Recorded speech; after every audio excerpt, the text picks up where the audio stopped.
ಆದೇಶಗೊಂಡಂತ ಎನ್ನ ಆತ್ಮೀಯ ಸಮಸ್ತ ಶರಣ ಬೃಂದವೇ ನಿಮ್ಮೆಲ್ಲರಿಗೂ ಶರಣಗಳನ್ನು ಸಲ್ಲಿಸಿ ಚಿಂತನವನ್ನು ಆರಂಭ ಮಾಡುವ. ಧ್ಯಾನ ಮೂಲೋ ಗುರುಮೂರ್ತಿ ಪೂಜಾ ಮೂಲಂ ಗುರೋ ಪದಂ ಮಂತ್ರ ಮೂಲಂ ಗುರೋರ್ವಾಕ್ಯಂ ಮುಕ್ತಿ ಮೂಲಂ ಗುರೋ ಕೃಪಾ.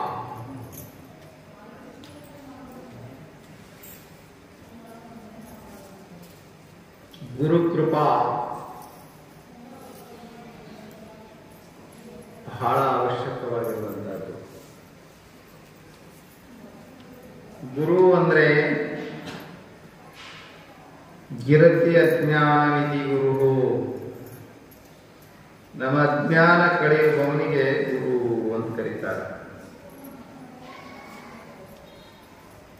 Who is Guru? Guru is one who removes ignorance. ಯಾರಿಗೆ ಗುರು ಅನ್ನಬೇಕು ಅಂದ್ರೆ ನಮ್ಮ ಜ್ಞಾನವನ್ನ ಕಳೆಯುವವನಿಗೆ ಗುರು ಅನ್ನಬೇಕು.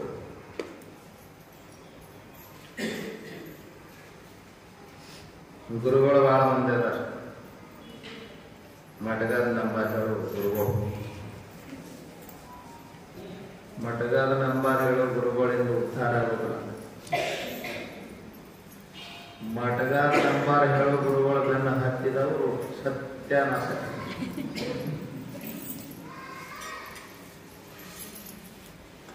ಅವರು ಬೆನ್ನ ಬಾಳ ಹತ್ತಾರ. ಅವ್ರು ಹಿಂಗ ಬಂದ ನಿಂತರ ಸಾಕು ಸುತ್ತಮುತ್ತ ನೊಣಮೂತ್ರದಂಗ ಹೋಗ್ತಾರೆ. ಹೊಲಸಿಗೆ ನೊಣ ಸುತ್ತಮುತ್ತ ಸುತ್ತುವರೆದಂಗ ಸುತ್ತುವರಿತಾರೆ. ಅಂತೆಯೇ ಕಬೀರ ಹೇಳ್ದ, ಮಾಯಾಮೇ ಮಾಯಾ ಮಿಲಿ.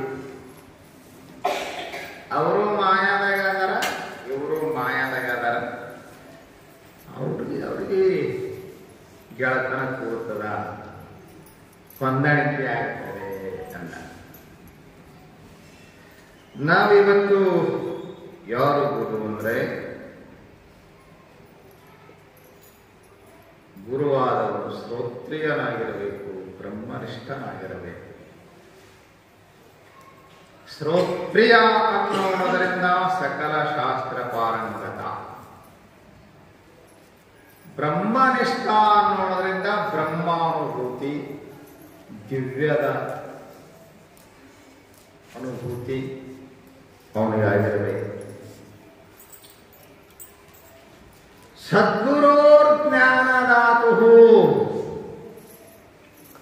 ಸದ್ಗುರು ಅಂತ ಯಾರಿಗನಬೇಕಂದ್ರೆ ಜ್ಞಾನದಾತು, ಜ್ಞಾನವನ್ನು ದಯಪಾಲಿಸುವವನಿಗೆ ಸದ್ಗುರು ಅನ್ನಬೇಕು.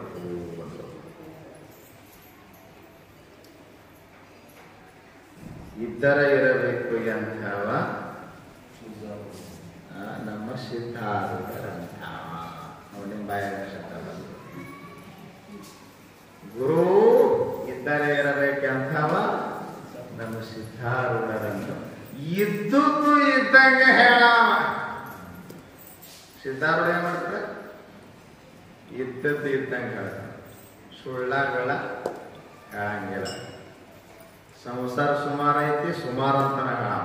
ನೀವೆಲ್ಲ ಸಂಸಾರ ಅಂತ ತಿಳ್ಕೊಂಡು ಭಾಳ ಚಂದ ಐತಿ ಸಂಸಾರ ಹಿಂಗೆ ಹೇಳ. ನೀವು ಸುಮಾರು ಅಂದ್ರೆ ಸುಮಾರು ಅಂತಾನ ಹೇಳ.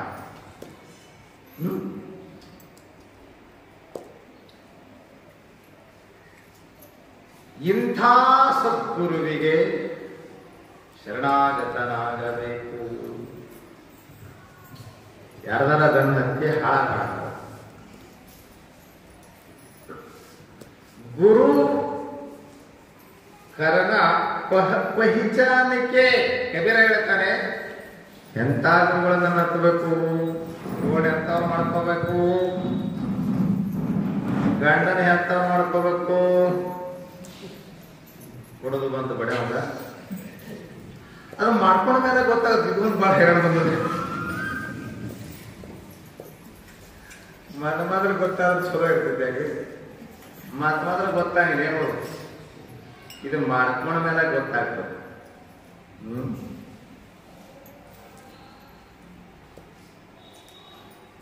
ಅದಕ್ಕೆ ಈ ಗಡಬಡ ಮಾಡ್ತಾ ಇದ್ದ ಮಂದಿ ಪಕ್ಕ ನೋಡಿ ಎಲ್ಲ ವಿಚಾರ ಮಾಡಿನೇ ಗಂಟು ಹಾಕೊಂತಾರ.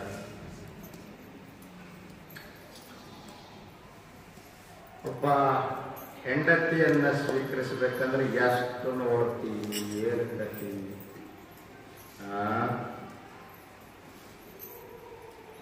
ಅವತ್ತು ಹೆಂಡತಿನ ಮಾಡ್ಕೊಳಕ್ 20 ವರ್ಷ ಹುಡುಕಾಡಿದಂತ ಹೊಳ್ಳಿ ಇಲ್ಲೊಂದು ಕನ್ಯಾ ಐತಿ ಅಂದ ಕೂಡನೆ ಅಲ್ಲಿಗೆ ಬಾದ್ ನಾನು ಅವ್ರವ್ ಅಂದಂತ ಅದನ್ನೇನು ಮಾಡ್ಕೊಡ ಅವ ನಾನು ನೋಡಕ್ ಬಂದಾನೆ ಈಗ ನೀನು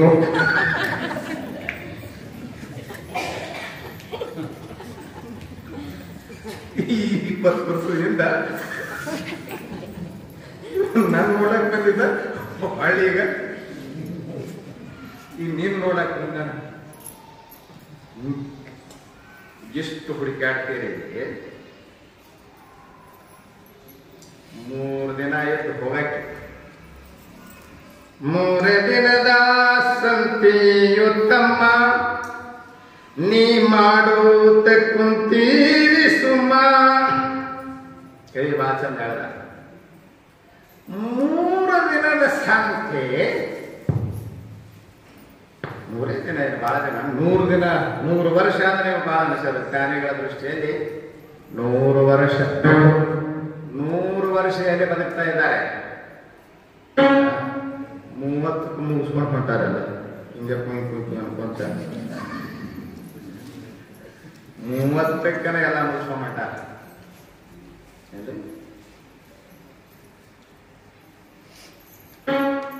ಇಂಥ ಹೆಂಡತಿನ ಮಾಡ್ಕೋಬೇಕಂದ್ರೆ ಎಷ್ಟು ಹುಡುಕಾಡ್ತೀವಿ. ಗುರು ಮಾಡ್ಕೋಬೇಕಂದ್ರೆ ಸಿದ್ದಾಡಪ್ಪ ಗುರುಗಳು ಹುಡುಕಾಡಕನ 18 ವರ್ಷ ಕಳೆದ್ರು. ಎಷ್ಟು ಹುಡುಕಾಡಿ ಸಮರ್ಥನಾದಂತ ಸದ್ಗುರು ಸಿಗಲಾರದಾಗ ಕಣ್ಣೀರು ಹಾಕಿದ್ರು. ಸದ್ಗುರುವಿಗಾಗಿ ಗುರುಗಳಿಗಾಗಿ ಅಲ್ಲಿ ಕಣ್ಣೀರು ಹಾಕ್ತೀವಿ ನಾವು. ಹೆಂಡ್ರಿಗಾಗಿ ಗಂಟ್ರಿಗಾಗಿ ಮಕ್ಕಳಿಗಾಗಿ ಕಣ್ಣೀರು ಹಾಕ್ತೀವಿ. ಅದಕ್ಕೆ ಕಣ್ಣೀರು ಹಾಕೋ ಅಂತ ಇರಬೇಕಾಗ್ತದೆ. ಕಬೀರ ಅಂದ ಪಾನಿ ಪೀನಾ ಚಾನಕೆ ಗುರು ಕರ್ನ ಪುಹಚಾನಕೆ. ನೀರ ಸೋಸಿ ಕುಡಿಬೇಕು. ಫಿಲ್ಟರ್ ಮಾಡ್ಕೊಂಡು ಗುರುಗಳನ್ನ ಹುಡುಕಾಡಿ ಏನ್ ನೋಡ್ಬೇಕು. ಗುರುವಿನಲ್ಲಿ ಆತ ಜ್ಞಾನಿ ಅದಾನೇನು, ಸಚ್ಚಾರಿತ್ರ್ಯವಂತ ಅದಾನೇನು, ವೈರಾಗ್ಯ ಪುರುಷ ಅದಾನೇನು, ತಪಸ್ವಿ ಅದಾನೇನು, ಇದನ್ನ ನೋಡ್ಬೇಕು. ಕಾರ್ಗದಾನ ಬೆಳಗದಾನ, ದೊಡ್ಡ ಮಠ ಸಣ್ಣ ಮಠ. ದೊಡ್ಡ ಮಠದವರಿಗೆ ಉದ್ದ ಅಡ್ಡ ಆದದ್ದು ಬಹಳ ಗಮನಕ್ಕೆ ಹೋಗ್ತಾರೆ. ಇಲ್ಲ, ಗುರುವಾದವನು ಸಮರ್ಥನಾಗಿರಬೇಕು. ಅಂಥ ಗುರುವಿಗೆ ಶರಣಾಗತನಾಗಬೇಕು.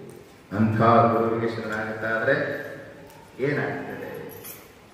ಗುರು ಕೃಪಾ ಆಗ್ತದೆ. ಗುರು ಕೃಪಾ ಸುಮ್ಮನೆ ಆಗುದಿಲ್ಲ. ಗುರು ಸೇವಾ, ಗುರುವಿನ ಬಲವನ್ನ ಪಡೆಯಲು ಇನ್ನೇನು ಹ್ಯಾಂಗ ಹೆಂಡತಿಯ ಗಂಡನ ಇವ್ರು ಯಾರ್ಯಾರೋ ಪ್ರೀತಿ ಸಂಪಾದಿಸಲು ಏನೇನೋ ಗಲ್ಲ ಹಾಕ್ತಿರಲ್ಲ, ಏನೇನೋ ಮಾಡ್ತೀರಿ. ಹಾಗೆ ಸಮರ್ಥ ಗುರುವಿನ ಕೃಪೆಯನ್ನ ಪಡೆಯಲು ನೀವು ಮಾಡಬೇಕಾದ ಸಾಧನೆ ಒಂದೇ, ಸೇವಾ. ಆ ಸೇವಾ ಅನ್ನೋದು ನಾನಾ ನಮೂನೆ. ಯಾವ ರೀತಿ ಗುರು ಕೃಪಾ ಪಡ್ಕೊಂತೀಯೋ ಗೊತ್ತಿಲ್ಲ, ಎಂತಾದ್ರೂ ಮಾಡಿ ಗುರುವಿನ ಬಲವನ್ನ ಕೃಪೆಯನ್ನ ಪಡೆದೆ. One who has devotion to the Guru, one who has surrendered Guru himself to him, one who has serviced the Guru wholeheartedly, knows no grief, no sorrow, no fear. He instantly attains self-illumination. ಋಷಿಕೇಶ್ವರ ಸ್ವಾಮಿ ಶಿವಾನಂದ ಹೇಳ್ತಾರೆ, one who has surrendered to the Guru, ಯಾವಾತನು ಗುರುವಿಗೆ ಶರಣಾಗಿದ್ದಾನೆಯೋ. ಯಾರದರ ಮುಂದೆ ಬಾಗ್ತೀರಿ, ಯಾರ್ಯಾರಿಗೋ ಬಾಗ್ತಿ, ಯಾರ್ಯಾರ್ದೋ ಕಾಲ್ ಹಿಡ್ಕೊಂತೀವಿ. ಆ ಸಂಸಾರಕ್ಕಾಗಿ ಕಾಲ್ ಹಿಡ್ಕೊಳ್ಳಂಗಿಲ್ಲ.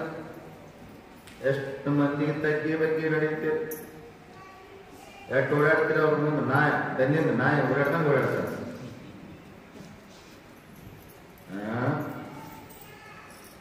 ಅವ್ರ ಮುಂದೆ ಓಡಾಡಂಗಿಲ್ಲ, ಅವ್ರು ಬಂದ್ರೆ ಹೆಂಗೆ ಓಡಾಡ್ತಾರೆ, ಎಷ್ಟು ಓಡಾಡ್ತಾರೆ. ಏನ್ ಸಿಗ್ತದಪ್ಪ, ಏನಾಗ್ಯದ, ಅವ್ರು ಯಾರು ನಿಮಗೂ ಗೊತ್ತದ ನಮಗೂ ಗೊತ್ತದೆ ಎಂದು ಬಾಯಿ ಬೆಚ್ಚಿ ಹೇಳೋ ಮಾತೇನು ಬೇಡ. ಅವ್ರ ಹಿಂದಿಂದ ಇಟ್ಟು ಓಡಾಡದೆ ಏನು ಮಾಡಿ.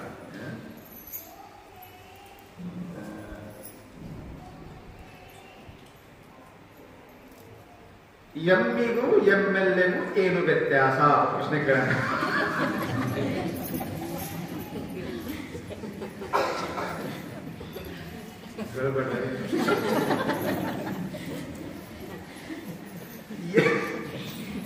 ಎಮ್ಮೆಗೂ MLAಗೂ ಏನು ವ್ಯತ್ಯಾಸ ಅಂತ ಪ್ರಶ್ನೆ ಕೇಳೋಣ. ಅದು ತುಂಬಾ ಚೆಂದ ಉತ್ತರ. ಎಮ್ಮೆಯು ತಿರುಗಾಡಿ ಮೇಯುತ್ತದೆ, MLA ಕುಂತಲ್ಲೇ ಮೇಯುತ್ತಾನೆ.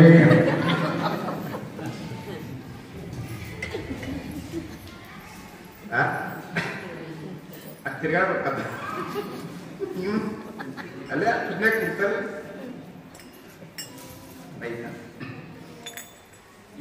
ಇವ್ರು ಬೆನ್ನಿ ಎಷ್ಟು ಓಡಾಡ್ತೀರಿ, ಎಷ್ಟು ಸರೆಂಡರ್ ಆಗಿದೆ ಇವರಿಗೆ. ರಾತ್ರಿ ಕಾಲದಲ್ಲಿ ಓಡಿ ಹೋಗ್ತೀವಿ, ಎಷ್ಟು ಓಡಾಡಿ ಚಹಾ ತಂದು ಕೊಡ್ತೀವಿ, ಶುಗರೆ ತಂದು ಕೊಡ್ತೀವಿ, ದೊಡ್ಡ ದೊಡ್ಡ ಹಾರ ಒಯ್ದು ಹಾಕ್ತೀವಿ. ಏನಾಗಿದೆ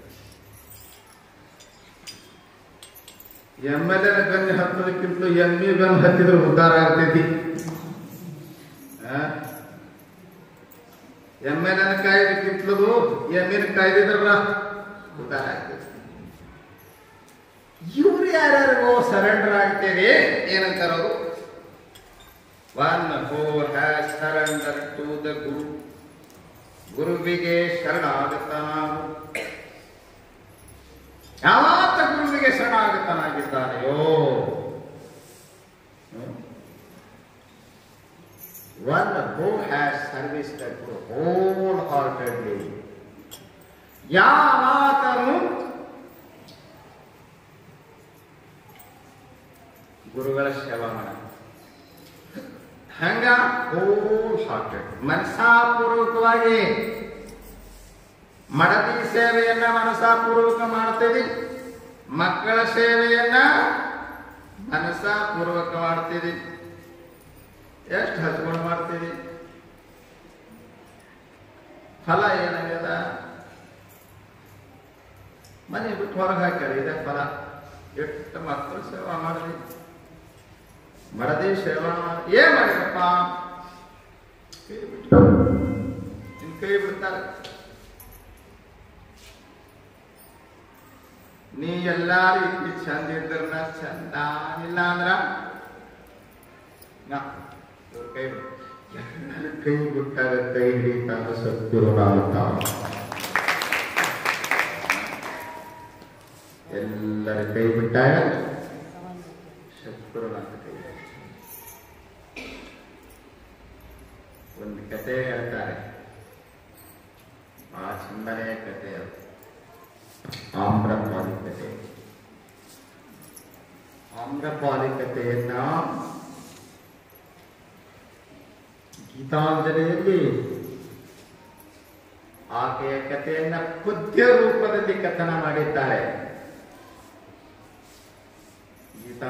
ಗೀತಾಂಜಲಿ ಬರೆದವ್ರೆ ರವೀಂದ್ರನಾಥ್ ಟ್ಯಾಗೋರ್. ಬಹಳ ಚಂದ ಬರ್ತಾರೆ. ಅದು ಇಂಗ್ಲಿಷ್ ಪೋಯಮ್ 9th ಸ್ಟ್ಯಾಂಡರ್ಡ್ಗೆ ಸಿಲೆಬಸ್ಗೆ ಇರಬೇಕೇನೋ. ಒಂದ್ಸಲ ಯಾವಾಗಲೂ ನೋಡಿದೆ. ನಾನು ಮೂಲ ಗೀತಾಂಜಲಿ ಒಳಗನೆ ಓದಿದ್ದೇನೆ. ಬಹಳ ಸುಂದರವಾದಂತ ಕತೆ. ಬೌದ್ಧ ಸಾಹಿತ್ಯದ ಅಪರೂಪದ ಕತೆ. ಯಾರ ಕತೆ? ಆಮ್ರಪಾಲಿಯ ಕತೆ. ಆಮ್ರಪಾಲಿ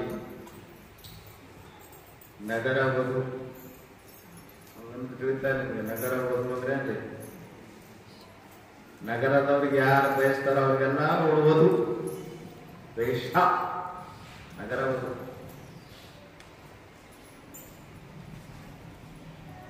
ದೇವರು ಆಕೆಗೆ ಅಪರೂಪದ ಸೌಂದರ್ಯವನ್ನ ಕೊಟ್ಟಿದ್ದ. ಅವಳ ಸ್ವಂತ ಪ್ರಾಪರ್ಟಿ ಅಂದ್ರೆ ಏನು? ಸೌಂದರ್ಯ. ಏನಾಕೆಯ ಸೌಂದರ್ಯವನ್ನ ನೋಡಿ ರಾಜ ಮಹಾರಾಜರೆಲ್ಲ ಬೆಕ್ಕ ಸದರಗಾಗ್ತಿದ್ರು. ಆಕೆಯ ಮನೆಗೆ ದೊಡ್ಡ ದೊಡ್ಡ ಸಾಹುಕಾರ, ಶೇಖ್, ಸಾಹೇಬ್ ಮಂದಿ ಎಲ್ಲ ಬರ್ತಿದ್ರು. ರಾಜ ಮಹಾರಾಜರು ಬರ್ತಿದ್ರು. ಹೇಳಿದ್ದು ತಂದು ಕೊಡ್ತಿದ್ರು. ಹೇಳಿದ್ದೆಲ್ಲ ತಂದು ಕೊಡ್ತಿದ್ರು. ಯಾರಿಗೆ? ಆಮ್ರಪಾಲಿ.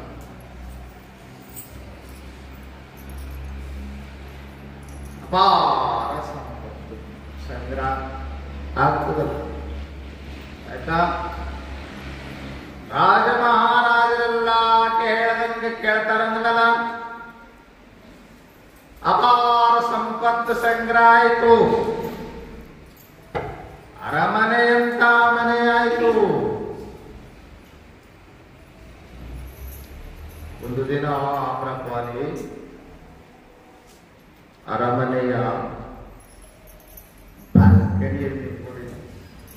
ಬಾಲ್ಕನಿ ಅಂದ್ರೆ ಗೊತ್ತಾದ? ಮುಂದೆ ಮಂದಿ ಹೋಗುದು ಓಣೆ ಆಗಿ ತಿರುಗಾಡ ನೋಡಕ್ ಜಾಗ ಬಿಟ್ಟಿರ್ತಾರೆ ಒಂದಿಷ್ಟು.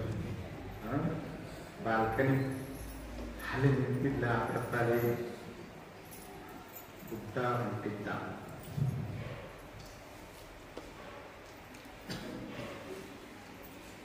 ಬುದ್ಧ ಯುವರಾಜ ಕುಮಾರ್.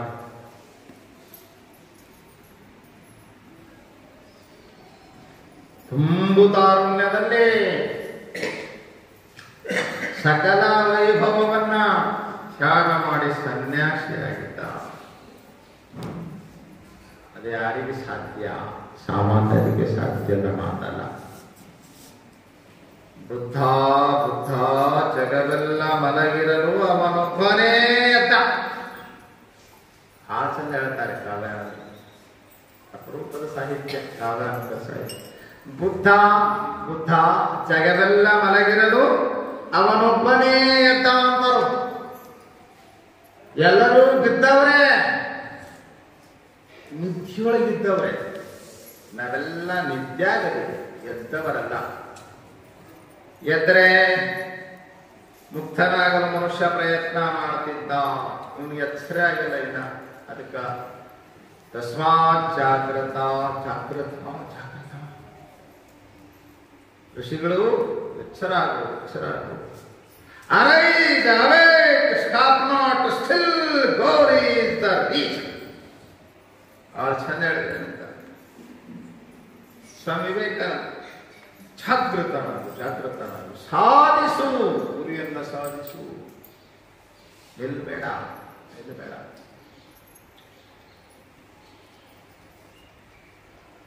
ಸಕಲ ಸಂಪದವನ್ನ ತೊರೆದು ಬುದ್ಧ ಸನ್ಯಾಸಿಯಾಗಿ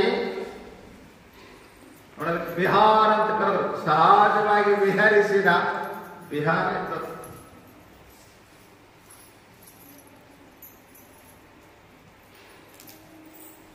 ವೈಶಾಲಿ ನಗರಕ್ಕೆ ಬಂದಿದ್ದ ಬುದ್ಧ. ವೈಶಾಲಿ ನಗರ ಅಂದ್ರೆ ಈ ನಮ್ಮ ಆಮ್ರಪಾಲಿಗೆ ಇರುವಂತಹ ನಗರ. ವೈಶಾಲಿ ನಗರಕ್ಕೆ ಬಂದಿದ್ದ ಬುದ್ಧ ಮಧ್ಯಾಹ್ನದ ಸಮಯಕ್ಕೆ ಭಿಕ್ಷಾ ಬೇಡಲಿಕ್ಕೆ ಹೊಂದಿದ. 10,000 ಜನ ಶಿಷ್ಯರು ಬಂದಿದ್ದ. ಆದರೆ ತಾನೇ ಭಿಕ್ಷಾ ಬೇಡಿ ಊಟ ಮಾಡ್ತಿದ್ದ. ಹಸಿವಾದಾಗ ದಿನ 4 ಮನೆ ಭಿಕ್ಷಾಕ್ ಹೋಗ್ಬೇಕು. 4 ಮನೆ, 4 ಮನೆಯೊಳಗೆ ಸಿಗ್ತದೆ. 4 ಮನೆ ನೀಡಿದ್ರೆ ಅವತ್ತು ಉಪವಾಸ ಇರಬೇಕು. ಅದು ಭಿಕ್ಷುಕನ ನೇಮ, ಅವರು ತಾವೇ ಹಾಕೊಂಡಂತ ನೇಮ. ಮಧ್ಯಾಹ್ನದ ಸಮಯ ಉರಿ ಬಿಸಿಲಲ್ಲಿ ಭಿಕ್ಷಾ ಕೊಂಟಿದ್ದ ಬುದ್ಧ. ಆಮ್ರಪಾಲಿ ನೋಡಿದ್ದು, ನೋಡಿದ್ದು ಅವತ್ತಿಷ್ಟು ನೋಡಿದ್ದು. ಏನ ತೇಜಸ್ಸು, ಏನ ಬ್ರಹ್ಮಚಾರಿ. ಅವಳ ಮನೆಗೆ ಬಹಳ ಜನ ಬಂದಿದ್ರು, ಯಾರನ್ನೂ ಹಿಂಗೆ ನೋಡಿದ್ದ ತೇಜಸ್ವಿಯಾದಂತ ಬುದ್ಧನನ್ನ ಬೆರಗಾಗಿ ನೋಡಿದ್ದು.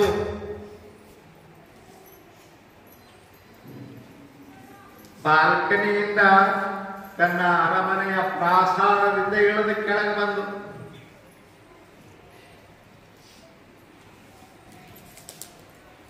ಅಷ್ಟೊತ್ತಿಗೆ ಬುದ್ಧ ಭಿಕ್ಷಾಂದೇಹಿ ಅಂತ ಮುನಿ ಮುಂದನ ಬಂದು ನಿಂತಿದ್ದ. ಭಿಕ್ಷಾಂದೇಹಿ ಅಂದಾಗ ನಿಮಗೇನು ಭಿಕ್ಷಾ ನೀಡಬೇಕು, ಏನು ನೀಡಿದರೂ ಬರುತ್ತೇನೆ. ಅದಕ್ಕೆ ಯಾರೂ ನೀಡಲಾರ್ದಂತ ಒಂದು ಭಿಕ್ಷಾ ನಾನು ನಿಮಗೆ ನೀಡಬೇಕಂತ ಮಾಡೀನಿ ಎಲ್ಲ ಅಮರಪಾಲಿ. ಈ ಜಗತ್ತಿನಾಗ ಇಂಥ ಭಿಕ್ಷಾ ಯಾರೂ ನೀಡಲಿಕ್ಕಿಲ್ಲ. ನೀವು ಕನಸು ಮನಸ್ಸಿನಲ್ಲಿಯೂ ಅಂಥ ಭಿಕ್ಷಾ ನೀವು ನೆನೆಸಿರ್ಲಿಕ್ಕಿಲ್ಲ. ಅಂಥ ಭಿಕ್ಷೆ ನಾನು ನೀಡ್ತೀನಿ. ಬುದ್ಧ ಅಂದ, ನನಗೆ ಹಸಿವಾಗ್ಯದ, ನನಗೆ ಒಂದಿಷ್ಟು ಅನ್ನದಾನ ಸಾಕು. ಇಲ್ಲ, ಅನ್ನದಾನ ಅಲ್ಲ, ಚಿನ್ನದಾನ ಅಲ್ಲ, ಅಂಥ ದಾನ ಯಾರು ಮಾಡಲಿಕ್ಕೆ ಜಗತ್ತಿನಾಗ ಅಂಥ ದಾನ ಮಾಡ್ತೀನಿ ನಾನು ಒಂದು ಅಮ್ಮ. ಏನು ಮಾಡಿತು? ಎಲ್ಲ ತನ್ನ ಆಸ್ತಿಯನ್ನ ಎಲ್ಲವನ್ನೂ ತನ್ನನ್ನು ಸಹಿತವಾಗಿ ಬರೆದು ನನ್ನ ಮೊದಲಾಗಿ ನನ್ನೆಲ್ಲ ಸಂಪತ್ತು ನಿಮಗೆ ಅರ್ಪಣೆ, ನನ್ನನ್ನು ಸ್ವೀಕರಿಸಬೇಕು, ನನ್ನ ಕೈ ಹಿಡಿಬೇಕು ಅನ್ನಂತ. ಈಗಿಂದೆಷ್ಟು ಸಂಪತ್ತು ಈ ಆಮ್ರಪಾಲಿಗಿಂತಲೂ 10 ಪಟ್ಟು ಚಂದಿದ್ಲು. ಯಾರು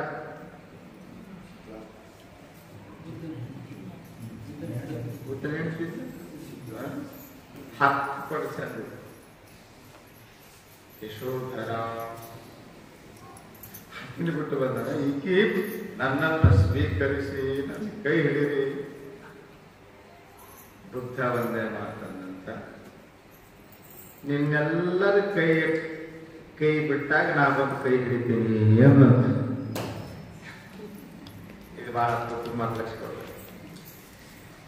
ನಿನ್ನ ಒಂದ್ ದಿವಸ ಎಲ್ಲರ ಕೈ ಬಿಡ್ತಾರ, ಆವಾಗ ನಾ ನನ್ನ ಕೈ ಹಿಡಿತೀನಿ. ಹಾಗೆ ಆಯ್ತು. ಮುಂದೇನಾಯ್ತು? ಆಮ್ರಪಾಲಿಗೆ ರೋಗ. ಎಂಥ ರೋಗ? ಮಹಾರೋಗ. ಮಹಾರೋಗಕ್ಕೆ ಮಧ್ಯೆ ಇರಲಿಲ್ಲ. ಆಗ ಮಹಾರೋಗಕ್ಕೆ ಮಧ್ಯೆ ಇರಲಿಲ್ಲ. ಮೈ ತುಂಬ ಹುಣ್ಣುಗಳಾದವು, ಕೈ ಬೆರಳುಗಳು ಉಚ್ಚಿ ಬಿದ್ದು. ಯಾರು ಸೌಂದರ್ಯದ ದೇವತೆ ಅಂತ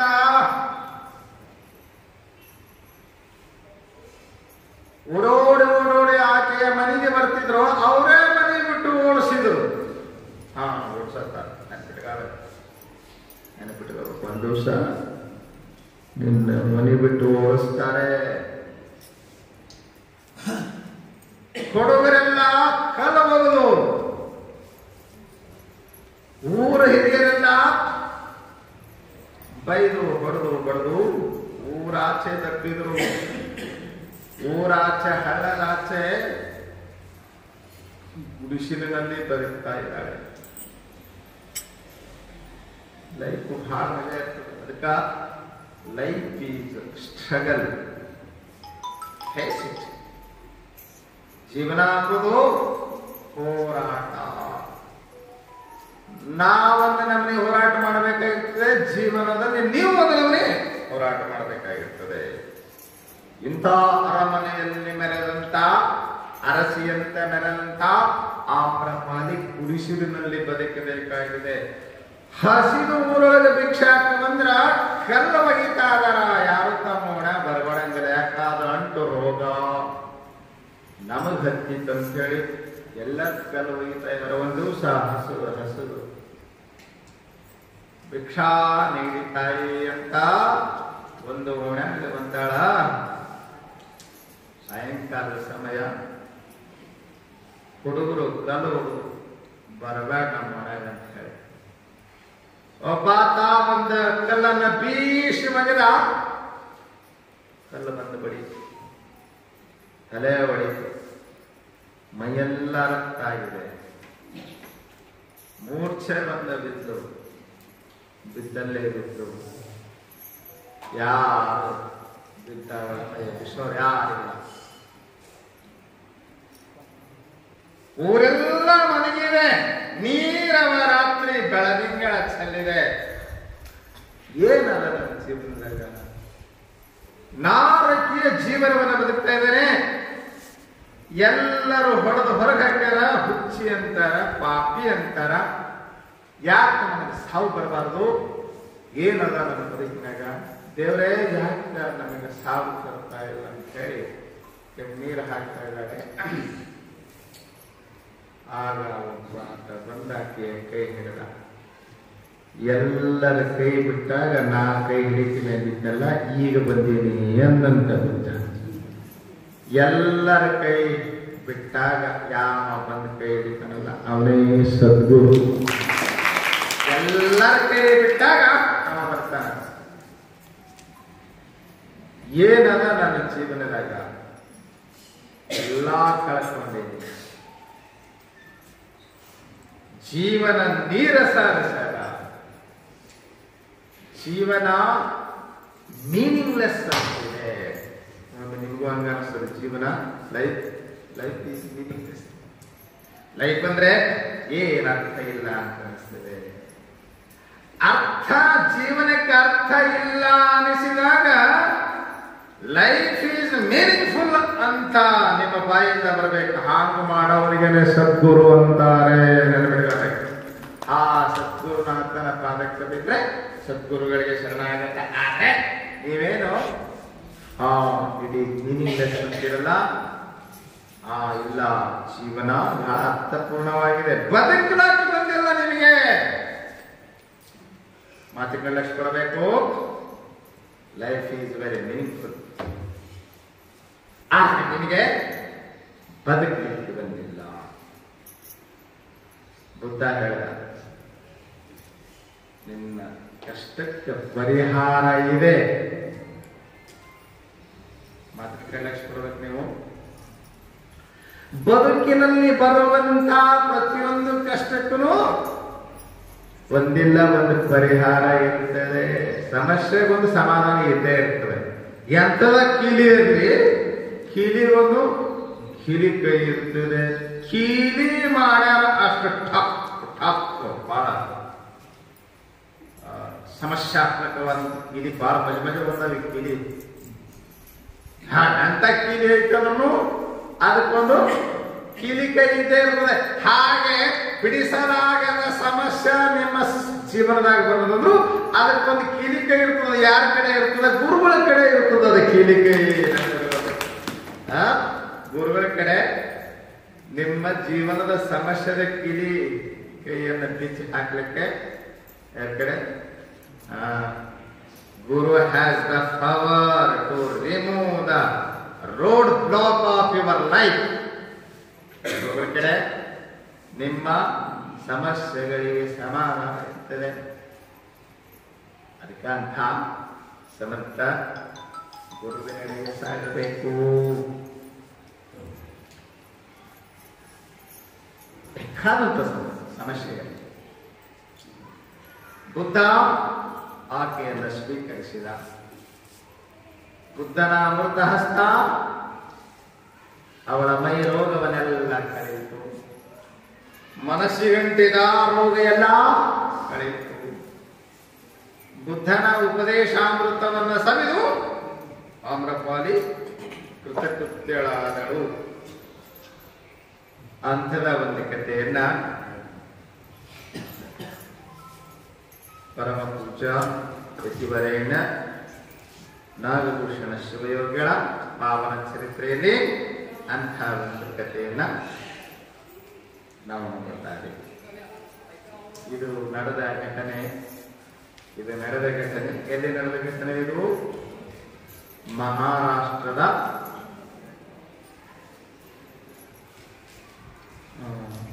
ಕಡಬಗಾಂವ್, ಅಕ್ಕಲಕೋಟೆ ತಾಲೂಕಿನ ಸೋಲಾಪುರ ಜಿಲ್ಲೆಯ, ಮಹಾರಾಷ್ಟ್ರದ ಸೋಲಾಪುರ ಜಿಲ್ಲೆಯ ಅಕ್ಕಲಕೋಟೆ ತಾಲೂಕಿನೊಳಗ ಒಂದು ಗ್ರಾಮದ ಹೆಸರು ಕಡಬಗಾಂವ್.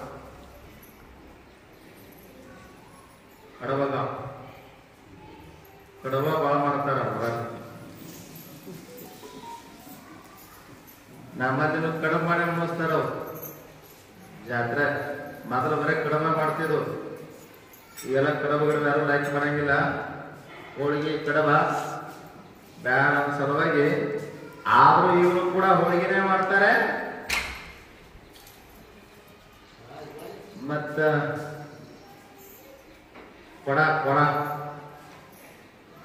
ಕೊಡದ ತುಂಬೆಲ್ಲ ತುಪ್ಪ ತುಂಬ್ಕೊಂಡು ಬರ್ತಾರೆ. ನಮ್ಮ ಶಿವರುದ್ರ ಶರಣರು ಅಂತಿದ್ರು. ಇಬ್ಬರಿಗೆ ಶಿವರುದ್ರ ಶರಣರು ಪ್ರಖ್ಯಾತ ಪ್ರವಚನಕಾರರು, ಪ್ರವಚನ ಕಂಠೀರವ ಅಂತವ್ರಿದ್ರು.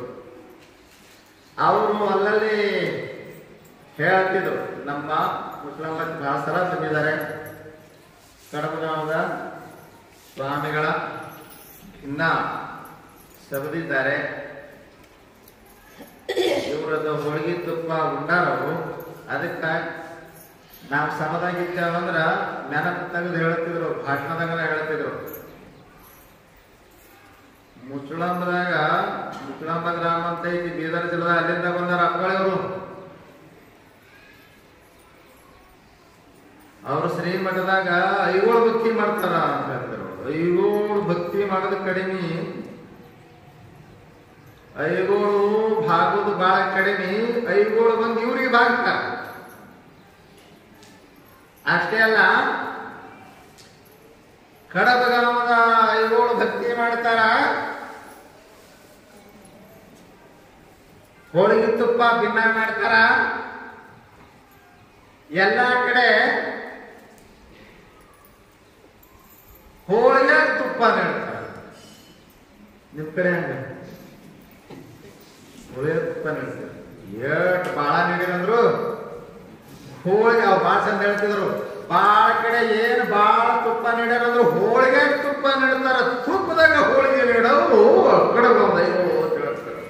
ಅರ್ಥ ಭಿನ್ನ ಮಾಡ್ತಾರ ಅಲ್ಲಿ.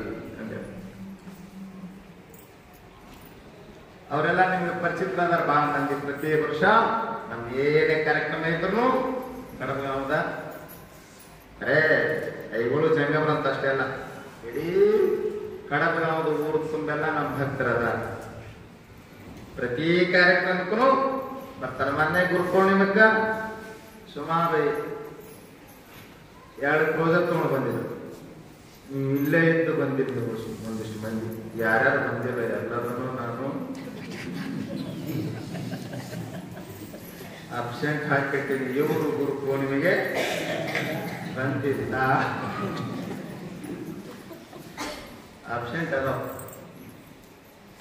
ಆದ್ರೆ ನೋಡಕ್ ಬಂದ ಯಮ ಯಮ ಅನ್ನೋದು ದೇವ್ರು ತೋರಿಸ್ತೇನೆ ಇವರು ಬಂದಿಲ್ಲ ನೋಡ್ರಿ ಏನ್ ಪನಿಷ್ಮೆಂಟ್ ಕೊಡ್ತೀರಿ ನೋಡ್ರಿ ಅಂತ ಹೇಳಿ ಹಾಗಾತಿ ತೋರಿಸೋದೈತಿ. ಆ ಕಡಬಗಾವದಾಗ ನಡೆದಂತಹ ಒಂದು ಘಟನೆಯನ್ನ ಪ್ರಸ್ತುತಪಡಿಸ್ತಾ ಇದ್ದಾರೆ. ಕಡಬಗಾವ ಶಿವಯೋಗಿಗಳ ಆಪ್ತ ವಲಯದ ಊರುಗಳಲ್ಲಿ ಒಂದು ಊರು. ಹಂಗಂದ್ರೆ ತಿಳಿದ್ರು ನಿಮಗೆ ಬಹಳ ಹೋಗುವಂತ ಊರುಗಳಲ್ಲಿ ಕಡಬಗಾವ ಒಂದು. ವರ್ಷದಾಗ 2-3 ಬಾರಿ ಆದ್ರೂ ಆ ಊರಿಗೆ ಶಿವಯೋಗಿಗಳು ಹೋಗ್ತಿದ್ರು. ನಾವು ವರ್ಷದಾಗ 1-2 ಬಾರಿ ಆದ್ರೂ ಹೋಗ್ತೀವಿ. 4-6 ಬಾರಿ ಶಿವಯೋಗಿಗಳು ಆ ಊರಿಗೆ ಹೋಗ್ತಿದ್ರು. ಒಮ್ಮೆ ಕಡಬಗಾವಕ್ಕೆ ಹೋಗಿದ್ದಾರೆ. ಕಡಬಗಾವದ ಹಿರೇಮಠದ ಶಿವಯ್ಯ ಸ್ವಾಮಿಗಳು ಶಿವಯೋಗಿಗಳ ಅತ್ಯಂತ ಆತ್ಮೀಯ ಶಿಷ್ಯ. ಕಳೆದ ವರ್ಷ ಅವ್ರ ಚರಿತ್ರೆ ಎಲ್ಲ ವಿಸ್ತಾರವಾಗಿ ಹೇಳಿ ನನ್ಗೆ ನೆನಪಿದೆ, ಹೇಳಿ ಅಂತ ಹೇಳಿ. ಬಹಳ ದೊಡ್ಡ ಮಠ, ಈಗೆಲ್ಲ ಬಿಟ್ಟು ಹೋಗಿದೆ. ಶ್ರಾವಣ ಮಾಸದ ಕಾರ್ಯಕ್ರಮ, ಭಜನ ಎಲ್ಲ ಹಿರೇಮಠದಾಗ ನಡೀತಾರೆ. ಶಿವಯೋಗಿಗಳು ಕಡಬಗಾವಕ್ಕೆ ಹೋದ್ರೆ ಶಿವಯ್ಯ ಸ್ವಾಮಿಗಳ ಹಿರೇಮಠದೊಳಗ ಭಜನ, ಕೀರ್ತನ, ಪ್ರವಚನ ಎಡಬಿಡದೆ ಸಾಗ್ತಾ ಇದ್ರು. ಒಂದ್ಸಲ ಶಿವಯೋಗಿಗಳು ಹಿರೇಮಠದೊಳಗ ಬೆಳಗಿನ ಶಾಸ್ತ್ರ ಹೇಳ್ತಾ ಇದ್ರು. ಶಾಸ್ತ್ರ ಮುಗಿದು ಇನ್ನೇನು ಮಂಗಳಾರತಿ ಹಾಕಿಕೊಂಡು ಎಲ್ಲರೂ ದರ್ಶನ ತಗೊಳ್ಳೋದಕ್ಕಿನಾಗ ಒಬ್ಬ ಹೆಣ್ಮಗಳು ಬರ್ತಾಳೆ. ತುಂಬು ತಾರುಣ್ಯದಲ್ಲಿ ಇರುವಂತ ಹೆಣ್ಮಗಳು.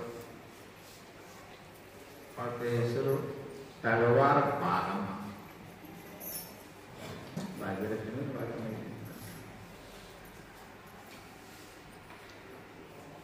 ಅವಳಿನ್ನೇನು ಮಠದೊಳಗೆ ಕಾಲಿಡುತ್ತಲೇ ಅಲ್ಲಿದ್ದ ಜನ ಆಕೆಯನ್ನ ಬರಗೊಳ್ಳಿಲ್ಲ. ಯಾಕೆ ಬರಗೊಳ್ಳಿಲ್ಲ? ನಾನು ಆಗ್ಬೇಕಂತ ಹೇಳಿದ್ದೆ, ನೆನ್ಪು ಮಾಡ್ಕೊಂಡ್ಬಿಡಿ ಅದನ್ನ. ಯಾರ ಕತೆ ಹೇಳಿದೆ ನಾನು? ಆಮ್ರಪಾಲಿ. ನಾನು ಯಾವಾಗಲೂ ಪೀಠಿಕೆ ಹೆಂಗ್ ಹಾಕೊಂಡಿರ್ತೀನಿ ಅಂತ ಕೇಳಿದ್ರೆ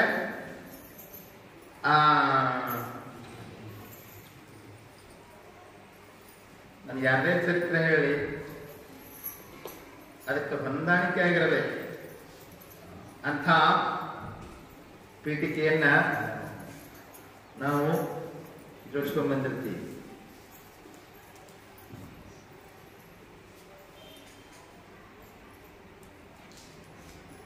ಅವಳು ಹಿರೇಮಠದೊಳಗೆ ಕಾಲು ಇರುತ್ತಲೇ ಜನ ಬರಗೋಡಿಲ್ಲ, ಬೈಲಾಕತ್ತಿರು. ತಳವಾರ ಭಾಗವ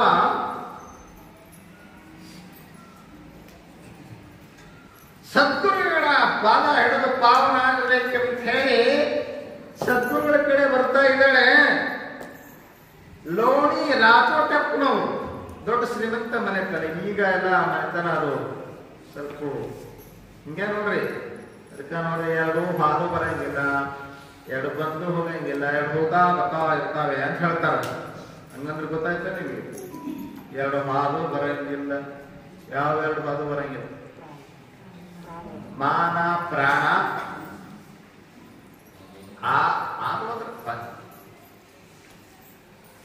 ಏನು ಮಾಡಿದ್ರು ಮರಳಿ ಆದ ಪ್ರಾಣ ಏನು ಮಾಡಿದ್ರು ಮರಳಿ ಬರಂಗಿಲ್ಲ. ಮಾನ ಒಂದು ಹೋಯ್ತು, ನೀ ಏನು ಮಾಡಿದ್ರು ಆದ ಪ್ರಾಣ ಮರಳಿ ಮಾನ ಬರಂಗಿಲ್ಲ. ಅದಕ್ಕೆ ಅಂತೆಯೇ ಮರ್ಯಾದೆಯನ್ನ ಬಹಳ ನಾವು ಜತನ ಮಾಡಿ ಕಾಪಾಡ್ಕೊಳ್ಬೇಕು. It takes 20 years to build a reputation.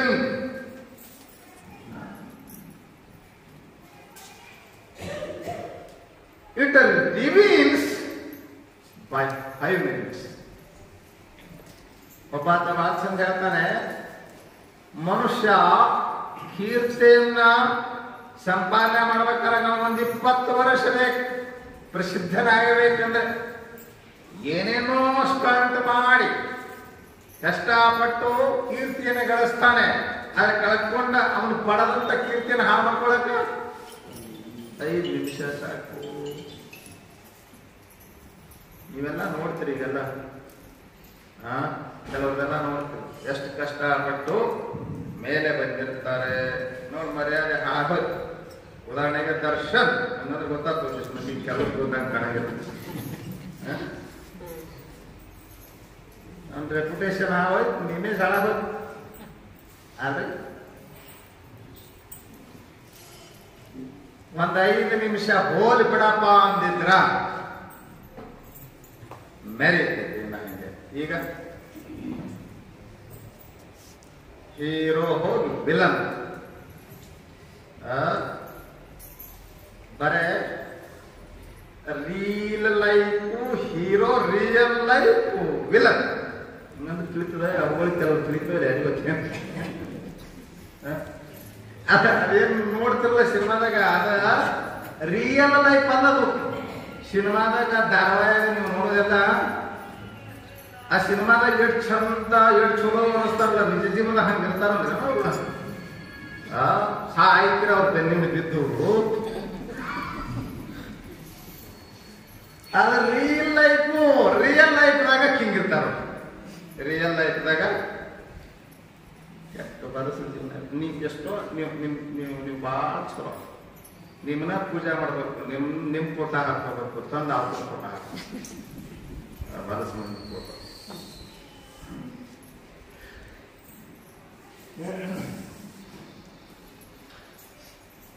ತಳವಾರ ಭಾಗಮ್ಮ ಮಠದೊಳಗೆ ಪ್ರವೇಶ ಆಗಿ ಹೊತ್ನಾಗ ಲೋಣಿ ರಾಜೋಟಪ್ಪನವ್ರು, ತಂಗಿ ಬರಬಾರ ಮಠದಾಗ, ನೀವು ಊರಾಗ ಬರಬಾರ ಅಂತದ್ರಾಗ ನೀ ಮಠದಾಗ ಹೊಂಟಿದಿ, ಮಂದ್ಯಾಗ ಹೊಂಟಿದಿ, ಎಲ್ಲರ ಇಲ್ಲಾಕೆ ಬಂದಿದೆ, ನಡಿ ನಡಿ ನಡಿ ಆ ಕಡೆ ಅಂತ ಹೇಳಿ ತಿರಸ್ಕಾರದಿಂದ ಹೊರದೊಡುವಾಗ ಶಿವಯೋಗಿಗಳಂತ ಲೋಣಿ ಸಾವುಕಾರರಂತ ಬಂದು ಪ್ರೇಮಿಸ್ತಾರೆ. ಗುರುವಿಗೆ ಶರಣಾಗತಾಗಿ ಹೊಂಟಾಳ. One who has surrendered to Guru himself. ಯಾವಾತನು ಗುರುವಿಗೆ ಶರಣಾಗತನಾಗ್ತಾನೆ ತನ್ನ ಕಷ್ಟವನ್ನ ಕಳ್ಕೊಳ್ತಾನೆ. ಬರ್ರಿ ಬಿಡ್ರಿ ಗುರುಗಳಿಗೆ ಶರಣಾಗತಾನೆ. ಯಪ್ಪ ಮೈ ತುಂಬ ಹೂನಾಗವನಿ, ಕೈ ಬೆರಳೆಲ್ಲ ನಿಂತು ಹೋಗ್ಯಾವ, ಅಕ್ಕಿ ಪಾಪಿ ರೀ, ಪರಮ ಪಾಪಿ. ಅವಳ ಮಾರಿ ನೋಡಬಾರ್ದು ಮುಗಿಸೋದು. ಆಕಿನ ಅವಳ ಮಾರಿ ನೋಡಕ್ಕೆ ಎಲ್ಲ ಬೆನ್ನಿನ ತಿರುಗಾಡ ಬಂದಿದೆ ಮದ ಈಗ ಆಕಿನ ಮಾರಿ ನೋಡಬಾರ್ದು ಅಂತಾರೆ.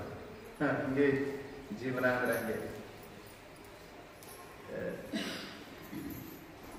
ಅವಳು ಊರಾಗ ಬರಬಾರ್ದು, ಮಠಕ್ಕೆ ಬರೋದು ಇದು ತಪ್ಪಾಗೋದಿಲ್ಲ ಏನ್ರಿ ಅಪ್ಪ ಅನ್ನಂತ ಲೋಣಿ ಸರ್ಕಾರ, ರಾಷ್ಟ್ರ ಸರ್ಕಾರ ಅಪ್ಪಗಳಂದ್ರು ತಪ್ಪಾಗತ್ತಮ್ಮ, ತಪ್ಪು ಮಾಡ್ಯಾಳ. ಇಂಥ ಮಹಾರೋಗ ಯಾರಿಗೆ ಬಂದಾದ ರೋಗ ಯಾಕೆ ಬಂತಪ್ಪ? ತಪ್ಪು ಮಾಡ್ಯಾಳ.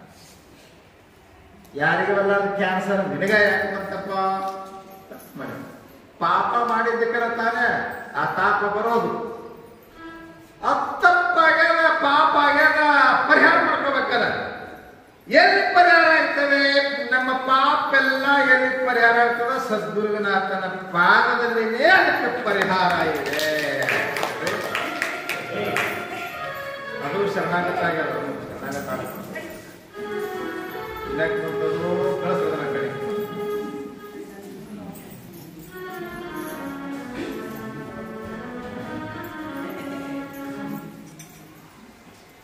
ಎಲ್ಲರೂ ಬಹಿಷ್ಕಾರ ಹಾಕಿದ್ದಾರೆ. ಹೇ ಸದ್ಗುರುನಾಥ ಅವರಿಗೆ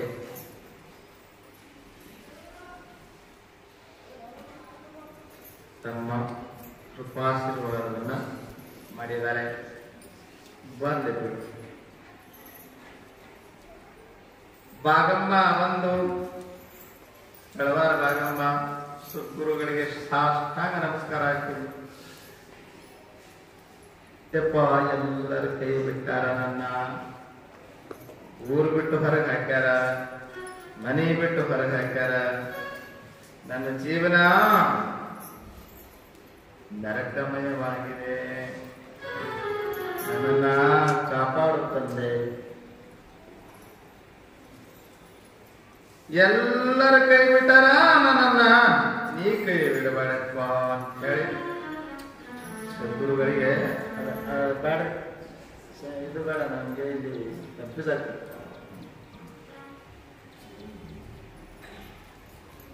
ಸದ್ಗುರುಗಳು ಹೇಳಿದ್ರು, ಎಲ್ಲರ ಕೈ ಬಿಟ್ಟಾರಲ್ಲವಾ, ಸದ್ಗುರುನಾಥ ನಿಮ್ ಕೈ ಬಿಡಂಗಿಲ್ಲ.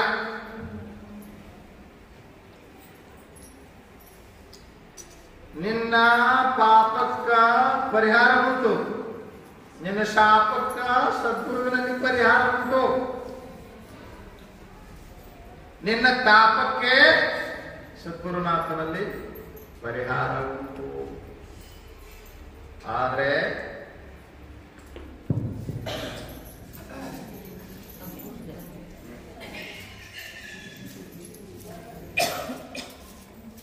ನೀನು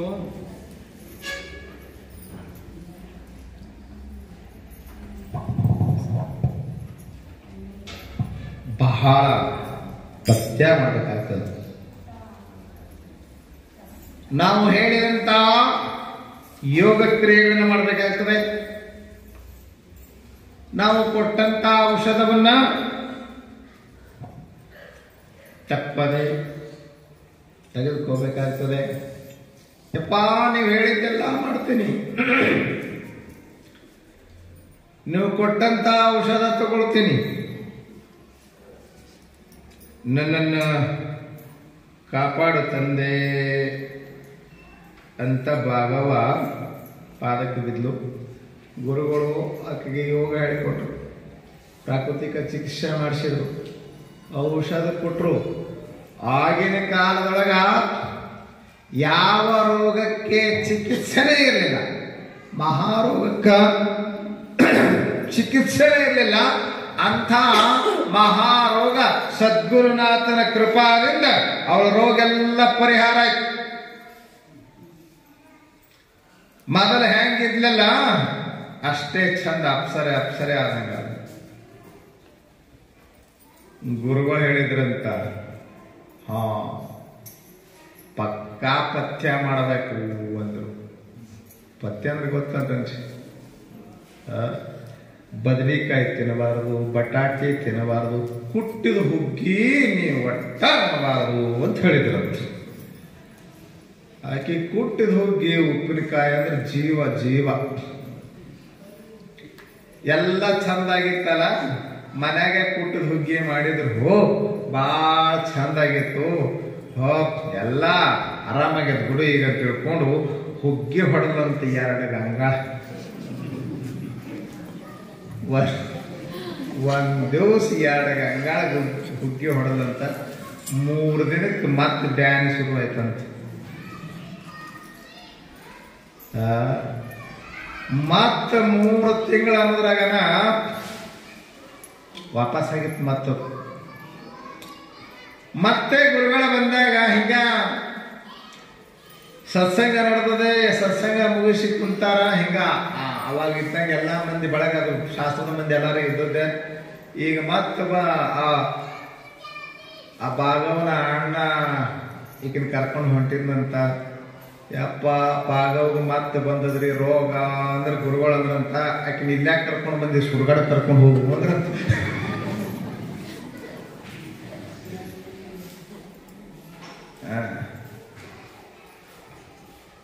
ಆ ಭಾಗವನ್ನ ಸಂಬಂಧಿಕರು ಹೇಳಿದಕ್ಕೆ ಅವ್ ಹೇಗೆ ಹೇಳ್ಯಾರ ಸೇಮ್ ಹಂಗ ನಾನು ಬರ್ದಿದ್ದೆ. ಸ್ವಲ್ಪ ವರ್ಣನ ಒಂದಿಟ್ಟಿಟ್ಟು ಬರೇ ಮಂಡಾಳ ಏನಂತಿರೋದಕ್ಕೆ ಅಳ್ಳ ನೀವು ಅಳ್ಳ ಅಂತಿರಲ್ಲ ಚುರುಮುರಿ ಸುಮ್ಮ ಹಂಗೆ ಕೊಟ್ರೆ ಮಜಾ ಅನ್ಸಂಗಿಲ್ಲ. ಅದಕ್ಕೊಂದಿಷ್ಟು ಪಾಣಿ ಹೊಡೆದು ಒಗ್ಗರಣೆ ಹಾಕಿ ಕೊಟ್ರೆ ಮಜಾ ಅನಿಸ್ತದ. ಹಂಗೆ ಸ್ವಲ್ಪ ನಾ ಜರ ಹಾಡಿಬಿಡಿ. ಗುರುಗಳಂದ್ರು ಆಕೆ ನಿಲ್ಲಾಕ ಕರ್ಕೊಂಡು ಬಂದಿದೆ, ಸುಡುಗಾಡಕ್ಕೆ ಕರ್ಕೊಂಡು ಹೋಗು ಅಂದಾಗ ಅಂಗ್ಳ ಸಾಲ ನಮ್ಗೆ ಬಿದ್ದು ಹಾಳಾಕತ್ತಿಲ್ಲ ಅಂತ ಭಾಗವ. ನನ್ನ ತಪ್ಪಾಗ್ಯದ. ಎಷ್ಟು ತಪ್ಪಾಗೋದು? ಒಮ್ಮೆ ತಪ್ಪು ತಿದ್ದುಕೊಂಡು ಮತ್ತೆ ಮತ್ತೆ ಅದನ್ನ ಮಾಡ್ತೀವಿ ಅಂದ್ರೆ ನೀ ಮನುಷ್ಯ ಹೌದಲ್ಲ ಅಂದ್ರಂತ ಭಾಳ ಕೆಟ್ಟದಾಗೇನೆ ಬೈದು. ನನ್ನ ತಪ್ಪಾಗ್ಯದ್ರಪ್ಪ, ನೀವು ಕ್ಷಮಾ ಮಾಡಬೇಕು. ಗುರುಗಳಂದ್ರೆ ಕ್ಷಮಾ ಮೂರ್ತಿ ನೋಡಿ, ಅವ್ರಿಗೆ ಶಾಸ್ತ್ರ ಹೇಳಾಕತ್ಲಿಕ್ಕೆ ಏನ್ ಮ್ಯಾಗ ನೀ ತಪ್ಪು ಮಾಡಬೇಡ. ಈ ಸಲ ನನ್ನ ಉಪಚಾರದಿಂದ ರೋಗ ಕಡಿಮೆ ಆಗ್ತದ, ಹುಣ್ಣಿನ ಗಾಯ ಹಂಗೆ ಹೊಡಿತಾವ ಅಂತ ಹೇಳಿದ್ರ. ನಾ ಬದುಕಿದ್ರೆ ಸಾಕ್ಯಪ್ಪ ಅಂತ ಹೇಳಿ ಮತ್ತೆ ಗುರುಗಳು ಹೇಳಿದ್ದನ್ನ ಪಾಲಿಸಿ ಗುರುಗಳ ಸೇವಾ ಮಾಡಿ ಭಾಗಮ್ಮ ಪಾವನ ಆದ್ಲು. ಗುರುಗಳ ಕೃಪೆಯಿಂದ ನಾ ಇವತ್ತು ಹೇಳಿದ್ದೇನೆ, ಗುರು ಕೃಪಾ ಸದಾ ನಮ್ಮನ್ನು ಕಾಪಾಡ್ತದೆ ಎಂಬ ವಿಚಾರವನ್ನೇ ಇವತ್ತು ನಾವು ಪ್ರಸ್ತುತಪಡಿಸಿದ್ದೇವೆ. ಅದಕ್ಕೆ ಗುರು ಕೃಪಾ ಸದಾ ಸದಾ ಸದಾ ನಮ್ಮನ್ನು ಕಾಪಾಡುತ್ತೆ ಅನ್ನೋದಕ್ಕೆ ಉದಾಹರಣೆ ಕಡವಗಾಮದ ತಳವಾರ ಭಾಗಮ್ಮನ ಕತೆ. ಬಹಳ ಸಣ್ಣ ಕತೆ ಅದು, ಒಂದು ತಾಸು ಕಳೆದನ ಸಣ್ಣ ಘಟನಾ. ಇವತ್ತು ಈ ಭಾಗಮ್ಮನ ಕಥೆಯೊಂದಿಗೆ ಇವತ್ತಿನ ಸಮಾರಂಭವನ್ನು ಮಹಾಮಂಗಲ ಮಾಡುವ. ತಮಗೆಲ್ಲ ಒಂದು ವಿಶೇಷ ಸೂಚನೆ ಏನಪ್ಪ ಅಂದರೆ,